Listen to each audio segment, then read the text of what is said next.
Ecco la situazione meteorologica. Il promontorio nordafricano in quota è sempre protagonista della scena del Mediterraneo occidentale, pertanto in Liguria ancora giornate stabili con temperature ben oltre la media fino al prossimo weekend. Soltanto qualche episodio di instabilità nelle zone interne e caldo che aumenta. Nel corso del pomeriggio la nuvolosità nelle zone interne con fenomeni a sfondo temporaleschi associati in particolare sulle Alpi Liguri e sulla Val d'Aveto, seppur di breve durata. Infatti entro sera i cieli torneranno sereni, in particolare a ponente, mentre sul centro e levante non è escluso il transito di velature anche in costa.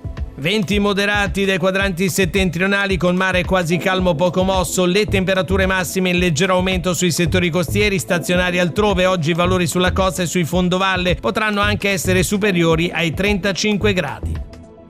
Per domani, giovedì 13 agosto, i tecnici della Limet prevedono ancora cieli sereni o poco nuvolosi in costa ed instabilità pomeridiana sul comparto delle Alpi Liguri in locale sconfinamento sull'imperiese interno entro il tardo pomeriggio. Attività comuniforme sulle vette appenniniche seppur con scarse probabilità di precipitazioni. Venti deboli o il più moderati dai quadranti settentrionali con mare quasi calmo poco mosso. Per quanto riguarda le temperature, saranno possibili locali picchi superiori ai 37 gradi tra Genovese e Savonese e anche nelle vallate spezzine.